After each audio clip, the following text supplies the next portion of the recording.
نبی پاک صلی اللہ علیہ وآلہ وصحبہ وسلم اپنے وطن سے بے پناہ محبت فرماتے تھے، چاہے وہ وطن مکہ مکرمہ ہو چاہے مدینہ منورہ ہو۔ اور مکہ مکرمہ کے حوالے سے تو آقا صلی اللہ علیہ وسلم کی کئی احادیث موجود ہیں، بالخصوص جب ہجرت کا وقت آیا تو سرکار دو جہاں صلی اللہ علیہ وسلم نے ارشاد فرمایا کہ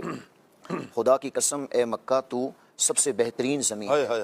میں کبھی بھی تجھے نہ چھوڑتا، جتنی زمینیں موجود ہیں تو سب سے بہترین ہے، میں کبھی تجھے نہ چھوڑتا اگر ہجرت کرنے پر مجبور نہ کیا جاتا۔ ایسے ہی میرے آقا صلی اللہ علیہ وسلم نے مدینہ منورہ سے جو محبت کا اظہار فرمایا، آپ کا صلی اللہ علیہ وسلم کا وطن مدینہ منورہ بھی رہا ہے۔ حضور اکرم صلی اللہ علیہ وسلم نے یہاں تک فرمایا کہ مدینے کی مٹی میں شفا ہے، بالخصوص صحابہ کرام علی رضوان کے ساتھ جب نبی پاک صلی اللہ علیہ وسلم مدینے کی طرف جاتے تو قریب پہنچے تو سواریاں تیز کر دی جاتی۔ اب جب مٹی گرد و غبار جو ہے وہ اڑ کر آتی تو بعض چہرے پہ کچھ کپڑا ڈالنے لگتے تو سرکار فرماتے کپڑا نہ ڈالو، مفہوم عرض کر رہا ہوں، کپڑا نہ ڈالو کہ اللہ نے مدینے کی مٹی میں بھی شفا رکھی ہے۔ اور پھر میرے آقا صلی اللہ علیہ وسلم نے فرمایا جس کا مفہوم ہے کہ جس سے ہو سکے مدینے میں مرے، میں مدینے میں مرنے والوں کی شفاعت کروں گا۔ تو ہم سب کو اپنے وطن سے بھی جو ہے وہ خصوصی طور پر محبت کرنی چاہیے،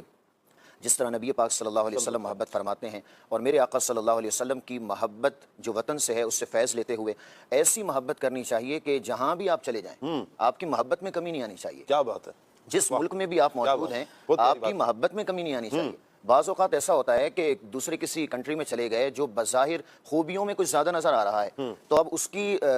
تعریفوں کے پھول اتنے باندھنے لگ جاتے ہیں کہ اپنے ملک کی معاذ اللہ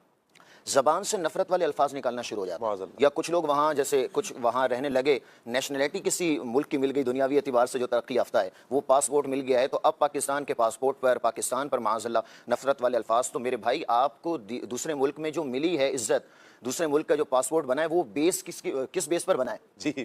پاکستان کی پاسپورٹ آپ کے پاس موجود تھا، نشانی آپ کے پاس موجود تھی، بغیر پاسپورٹ کے تو آپ کسی بھی ملک چلے جائیں آپ کو کوئی ملک انٹر بھی نہیں ہونے دے گا۔ آپ کے پاس کوئی پہچان ہی نہ ہو، کوئی پاسپورٹ ہی موجود نہ ہو تو آپ کو کوئی ویزا ہی نہیں دے گا۔ ملک کے پاکستان کے پاسپورٹ اس بنیاد پر آپ دوسرے ملک میں گئے اور آپ کو یہ عزت ملی، یا آج دنیاوی اعتبار سے جتنا بھی آپ ترقی کر رہے ہیں تو ملک پاکستان جہاں سے ابتدا ہوئی ہے، جہاں والدین آپ کے رہتے ہیں، جہاں دوست احباب آپ کے رہتے ہیں، تو اس سے محبت میں کوئی کمی نہیں آنی چاہیے۔ اس پر نفرت والے الفاظ، اس کے حوالے سے برے الفاظ یہ زبان سے استعمال ہرگز نہیں ہونے چاہیے۔ وہ ہے نا کہ ایک شخص جو ہے وہ کسی نے کہا مثال کے طور پر اپنے گھر کو جو ہے وہ توڑنا شروع کر دے، جلانا شروع کر دے،